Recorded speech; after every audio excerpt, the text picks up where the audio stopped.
வணக்கம். இது இலங்கையின் இன்றைய காலை செய்திகள். தமிழரசுக் கட்சியில் ஸ்ரீதரன் நீக்க நடவடிக்கை என்ற பேச்சுக்கு இடமில்லை, முடிவு கட்டினார் பதில் தலைவர் சிவஞானம். தமிழ் தேசிய கூட்டமைப்பின் தலைவர் ஸ்ரீதரனை நீக்கினால் தமிழ் தேசிய கூட்டமைப்பை நீங்கிவிடும் என்றே சொல்ல வேண்டாம். ஸ்ரீதரன் இல்லை என்றால் கட்சி இல்லை. 4 தடவை தொடர்ச்சியாக பாராளுமன்றத்தில் தமது பிரதியாக மக்கள் அனுப்பி வைத்திருக்கின்றார்கள். 2015ஆம் ஆண்டில் பெற்ற விருப்பு வாக்கு 72,315. இதை இன்று வரை தமிழரசுக் கட்சியின் எந்த ஒரு உறுப்பினரும் தேர்தலில் எட்ட முடியவில்லை. கடந்த பாராளுமன்ற தேர்தலில் எதிரியை விட கட்சிக்குள் இருந்து கொண்டே அவரை தோற்கடித்த 8 பேரையும் களம் இறக்கிய பல சதிகளும் சூழ்ச்சிகளும் செய்த போதும் முடியவில்லை. மாறாக அந்த 8 பேரும் தோல்வியை தழுவினர். ஆனால் ஸ்ரீதரன் அவர்கள் யாழ்ப்பாணம், கிளிநொச்சி தேர்தல் மாவட்டங்களில் முதல் விருப்பு வாக்கு பெற்ற பாராளுமன்ற உறுப்பினராக தெரிவாகியிருக்கின்றார். அவர் மக்களாக வெளிப்படையாக செயல்படுபவர்கள், செயலாற்றுவர். இலங்கை தமிழரசுக் கட்சி 75 வருடம் நிறைவடைகின்ற நேரத்தில் தமிழரசுக் கட்சியின் வரலாற்றில் இல்லாத கட்சி தலைமை பதவிக்கு போட்டியிடும் பெரும்பான்மையாக 184 வாக்குகளை பெற்று தலைவராக தெரிவு செய்யப்பட்டவர். இதை பொறுத்து கொள்ளாதவர்கள், நல்ல மனம் படைத்தவர்கள் வழக்கு போட்டு தலைவர் பதவி ஏற்க விடாத தடுத்து நிறுத்திய பதில் தலைவர், பதில் செயலாளர் என்று கட்சியை சிதைத்துக் கொண்டிருக்கிறார். அது மட்டுமல்ல, கடந்த ஜனாதிபதி தேர்தலில் கட்சியின் கொள்கை ரீதியாக முடிவு எட்டப்பட்ட போது தமிழ் தேசியத்துக்கு விரோதமாக சிங்கள தலைவர்களை ஆதரித்து மறைமுகமாக பணம் பெற்று அதனை தமது அணி சார்ந்த உறுப்பினர்களுக்கு பங்கிட்டு கட்சியினை சீரழித்துக் கொண்டிருப்பவர்கள் மத்தியில் தமிழ் மக்களுக்காக இறுதி மூச்சு வரை நம்பிக்கையோடு முன்னகர்ந்து தனது பணியினை முன்னெடுக்கின்றார் ஸ்ரீதரன். மக்களாணை பெற்ற தலைவராக பல தடவை நிரூபித்து தென்னிலங்கை நிகழ்ச்சியில் இயங்கும் கட்சிகள் இருக்கும் விச யந்துக்கள் தொடர்ந்தும் குழப்பம் விளைவித்து வருகின்றார்கள். மக்களால் தெரிவு செய்ய பிரதியை சக அங்கத்தவர்களை செயற்பட விடாமல் குழப்பம் விளைவித்து அவர் மீது காழ்ப்புணர்ச்சிக்காக குறை குற்றம் காண்பது குறியாக இருக்கிறார். இந்த கர்மம் மக்கள் பணி தடங்களாகவே இருக்கின்றது. சூழ்ச்சியின் பிரதான சூத்திரதாரி சுமந்திரன் என்பதும் குறிப்பிடத்தக்கது. நாமல் ராஜபக்சவுக்கு பிழை 70 மில்லியன் ரூபாய் குற்றவியல் முறைகேடு செய்ததன் அடிப்படையில் குற்றம் சாட்டப்பட்ட பாராளுமன்ற உறுப்பினர் நாமல் ராஜபக்சவுக்கு கொழும்பு நீதிமன்றம் பிணை வழங்கியிருக்கிறது. இந்த வழக்கு மிக நீண்ட காலமாக அரசியல் மற்றும் சட்ட ரீதியாக பெரும் சர்ச்சை ஏற்படுத்தியிருந்த நிலையில் இன்று தீர்ப்பு வழங்கப்பட்டுள்ள விடயம் குறிப்பிடத்தக்கது. நாமல் ராஜபக்சவுக்கு எதிராக சட்டம் அதிபரினால் கொடுக்கப்பட்ட குற்றப்பத்திரிகை கொழும்பு மேல் நீதிமன்றத்தில் முன்னிலையில் இன்று சமர்ப்பிக்கப்பட்டது. இதன் பின்னர் நீதிபதி நாமல் ராஜபக்சவை தலா 10 மில்லியன் ரூபாய் மதிப்பிருக்கும் 2 பிணைப்பத்திரங்களில் விடுவிக்க உத்தரவிட்டிருக்கின்றார். இந்த வழக்கின் பின்னணியில் நாமல் ராஜபக்ச 70 மில்லியன் ரூபாய் அளவிலான முறைகேடு செய்ததன் அடிப்படையில் குறித்த தொகை வெவ்வேறு சட்டவிரோத வழிகளில் பரிவர்த்தனை செய்யப்பட்டதாகவும் குற்றச்சாட்டுகள் இருக்கின்றன. இது அவரின் அரசியல் எதிர்காலத்துக்கு பெரிய தாக்கத்தை ஏற்படுத்தலாம். மது போதையில் பெண் மாணவிகளிடம் அத்துமீறல் மேற்கொண்ட போலீஸ் உத்தியோகத்தர் விளக்கமறியலில். மதுபோதையில் பாடசாலைகள் நுழைந்து மாணவிகளிடம் முறையற்ற விதத்தில் நடந்து கொண்ட போலீஸ் உத்தியோகத்தரை விளக்கமுறையில் வைத்து விசாரணை மேற்கொள்ள நீதிமன்றம் உத்தரவு. முல்லைத்தீவு மல்லாவி போலீஸ் நிலைய போலீஸ் உத்தியோகத்தர் ஒருவர் முல்லைத்தீவு துடுக்காய் கல்வி வலய பாடசாலையில் மதுபோதையில் சிவில் உடையில் புகுந்து மாணவிகளை மலசல கூடத்தில் வருமாறு அழைத்து துஷ்பிரயோகத்தில் ஈடுபட்ட முற்பட்ட சம்பவம் முல்லைத்தீவு போலீஸ் நிலையத்தில் முறைப்பாடு பதிவு செய்யப்படுகின்றது.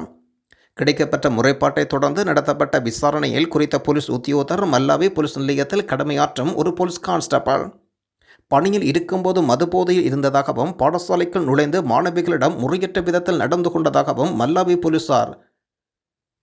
போலீசாரினால் கைது செய்யப்பட்டுள்ளார். கைது செய்யப்பட்ட சந்தேக நபர் கோப்பாய் பகுதியைச் சேர்ந்த 43 வயதுடைய போலீசார். சந்தேக நபர் முல்லைத்தீவு நீதிமன்றத்தில் ஆஜர்படுத்தப்பட்டு மார்ச் 5ஆம் திகதி வரை விளக்கமறியலில் வைக்கப்பட்டுள்ளார். திருகோணமலையில் சுகாதார தொண்டர்கள் நிரந்தர நியமனம் கோரி இன்று சிறு போராட்டம் ஒன்றை முன்னெடுத்திருந்தனர். 15 வயது மாணவியை குளிப்பதை காணொலி எடுத்த இளம் குடும்பஸ்தர் கைது. வவுனியா தோணிக்கல் பகுதியில் 15 வயது மாணவி குளித்துக் கொண்டிருப்பதை அவதானித்து அதை மொபைல் கைபேசியில் பதிவு செய்த இளம் குடும்பஸ்தர் ஒருவர் போலீசாரினால் கைது செய்யப்பட்டுள்ளார். இது நாகரிகமற்ற செயல் என்றும் வெளிச்சத்துக்கு வந்ததன் அடிப்படையில் இது தொடர்பாக மாணவியின் குடும்பத்தினர் வவுனியா போலீஸ் நிலையத்தில் முறைப்பாடு பதிவு செய்தனர். 35 வயதுடைய சந்தேக நபரை போலீசார் கைது செய்தனர். தோணிக்கல் பகுதியில் அமைந்திருக்கும் ஆலயத்தில் கட்டுமான பணி நடைபெற்று வந்த சூழலில் அந்த ஆலயத்தில் மரவேலிகளில் ஈடுபட்டு வந்த குறித்த இளம் குடும்பஸ்தர் அயல் வீட்டும் வசிக்கும் மாணவி தனது வீட்டு வாசலில் குளித்துக் கொண்டிருந்த போது வேலியின் ஓரம் ஒளிந்திருந்து அவர் குளிப்பதை மிக ரகசியமாக படமெடுத்துள்ளார். இந்த சம்பவம் தெரிய வந்ததுடன் மாணவியின் பெற்றோர் உடனடியாக போலீஸ் நிலையத்தில் முறைப்பாடு பதிவு செய்தனர். அவருடைய மொபைல் கைபேசி ரசாயன பகுப்பாய்வுக்கு அனுப்பப்பட்டிருப்பதுடன் மேலதிக விசாரணைக்கு பின்னர் அவரை நீதிமன்றத்தில் முற்படுத்த இருப்பதாக போலீசார் அறிவிக்கின்றனர். லஞ்சம் வாங்கினால் மன்னிப்புக்கு இடமில்லை. எமது அரசாங்கத்தில் அரசாங்க உத்தியோகத்தராக இருந்தாலும் சரி, அரசாங்க உத்தியோகத்தர் இல்லாமல் இருந்தாலும் சரி, வரி செலுத்தும் ஒவ்வொரு குடிமகனின் கடின உழைப்புக்கு நீதி கிடைக்க வேண்டாம். ஜனாதிபதி அனுர்குமார் திசாநாயக்க தனது வரவு செலவு திட்ட உரையின் இறுதி ஊழலுக்கு எதிரான தனது உறுதிமொழியையும் மீண்டும் வலியுறுத்தியிருக்கின்றார். தனது அரசாங்கத்தில் லஞ்சம் வாங்கினால் மன்னிப்பில்லை. சரத் பொன்சேகா மீதான தாக்குதலில் பெண் தற்கொலைதாரியின் தலை மரத்தில் தொங்கியதாக வாக்குமூலம். முன்னாள் இராணுவ தளபதி சரத் பொன்சேகா இராணுவ தலைமையகத்துக்கு முன்பாக படுகொலை செய்ய முயன்ற தற்கொலை குண்டுதாரியின் தலை அருகிலிருக்கும் மரத்தில் தொங்கிக் கொண்டிருந்ததாகவும் அவரது கால்கள் உடலிருந்து வேறு இடத்தில் பிரிக்கப்பட்டிருந்ததாகவும் கொழும்பு தெற்கு போதனா மருத்துவமனையின் தடவியல் மருத்துவர் அறிவிக்கின்றார். கொழும்பு மேல் நீதிமன்றத்தில் சாட்சியம் வழங்கும் போது சுனில்குமார் இதனை தெரிவிக்கின்றார். மூத்த துணை ஜெனரல் கருணாநாயக்கவின் வழிகாட்டுதலின் அடிப்படையில் சாட்சியம் அளித்த சாட்சி குண்டுதாரி உடலின் மற்ற பாகங்கள் வேறு இடங்களில் சிதறி கிடந்ததாகவும் கூறியிருக்கின்றார். இந்த வழக்கு கொழும்பு உயர் நீதிமன்றத்தின் நவரத்ன மரசிங்க முன்னிலையில் விசாரணைக்கு எடுத்துக்கொள்ளப்பட்டிருக்கின்றது. குற்றவாளியான செல்வராசா கிருபாகரன் எனப்படும் மொரிஸ் சண்முகலிங்கம் சூரியகுமார் சிறைச்சாலையினால் நீதிமன்றத்தில் ஆஜர்படுத்தப்பட்டிருந்தார். கொழும்பு நீதிமன்றத்தில் வழக்கு விசாரணை எடுத்துக்கொள்ளப்பட்ட போது சம்பவத்தில் நீதித்துறை மருத்துவரால் சமர்ப்பிக்கப்பட்ட பிரேத பரிசோதனை அறிக்கையின் கோப்புகள் மேற்பார்வையின்மை காரணமாக சமர்ப்பிக்க முடியாத இருப்பதாக இந்த வழக்கை தொடர எதிர்ப்பு தெரிவிப்பதாகவும் சொல்லப்படுகின்றது. 2006 ஆண்டு ஜனவரி 25 அப்போதைய இராணுவ தளபதி சரத் பொன்சேகாவை படுகொலை செய்யும் நோக்கில் இராணுவ தலைமையகத்தின் நுழைவாயிலில் அருகில் தமிழீழ விடுதலை புலிகளின் குண்டுதாரி துர்காவினால் நடத்தப்பட்ட தற்கொலை குண்டு வெடிப்பு உதவியமை மற்றும் உடந்தையாக இருந்தமை உட்பட முன்னாள் தமிழீழ விடுதலை புலி உறுப்பினர்கள் என்று கூறப்படும் 3 பிரதிவாதிகள் மீது சட்டமா அதிபர் 230 குற்றச்சாட்டுகளின் கீழ் வழக்குகள் பதிவு செய்யப்பட்டிருக்கின்ற விடயமும் குறிப்பிடத்தக்கது. குற்றம் சாட்டப்பட்ட செல்வராஜா கிருபாகரன், மொரிஸ் சண்முகலிங்கம், சூரியகுமார், தம்பையா பிரகாஷ் என்ற தனுஷ் ஆகிய மூவரும் நீதிமன்றத்தில் இன்றைய தினம் ஆஜர்படுத்தப்பட்டிருந்தனர். இந்த தற்கொலை குண்டுவெடிப்பு தாக்குதலில் சரத் பொன்சேகா படுகாயமுற்றிருந்தார். அவரை பாதுகாப்புக்காக நியமிக்கப்பட்ட ஒரு இராணுவ சார்ஜன் ஹோப்ரல் உட்பட பல வீரர்கள் கொல்லப்பட்டனர். மூத்த துணை ஜெனரல் லக்மாலி கருணாநாயக்க வழக்கு தொடருக்கு தலைமை தாங்கியிருந்தார். கனடாவுக்கு தப்பிச் செல்ல முயன்ற தமிழ் தம்பதி கைது. கனடாவுக்கு தப்பிச் செல்ல முயன்ற இலங்கையைச் சேர்ந்த தமிழ் தம்பதியினர் கைது செய்யப்பட்டனர். கட்டுநாயக்க விமான நிலையத்தில் குடிவரவுத்துறை அதிகாரிகளால் கைது செய்யப்பட்டுள்ளார். போலியான விசாக்களை பயன்படுத்தி ஜப்பான் வழியாக கனடா செல்ல முயற்சித்த நிலையில் இவர்கள் கைது செய்யப்பட்டுள்ளனர். சந்தேக நபர்கள் யாழ்ப்பாணத்தைச் சேர்ந்தவர்கள் என்று முதல்கட்ட விசாரணைகள் தெரிய வருகின்றன. கைது செய்யப்பட்ட கணவருக்கு 40 வயதும் மனைவிக்கு 34 வயது என்றும் அறிய முடிகிறது. இரவு 8:35 அளவில் ஜப்பானுக்கு புறப்பட்ட ஸ்ரீலங்கன் ஏர்லைன்ஸ் விமானம் ஏறுவதற்காக இவர்கள் கட்டுநாயக்க விமான நிலையத்தை வந்தடைந்துள்ளனர். வந்த நேரத்தில் இவர்கள் குடிவரவுத்துறை அதிகாரிகளால் கைது செய்யப்பட்டுள்ளனர். Thank you, Honorable Justice Minister. Actually speaking, we are very happy that the government of NPP has given us a great amount of money to the northern province, and the visit of Honorable Prime Minister and the President to the northern part of the country, which is historically remarkable, and we are very thankful for you. Thank you.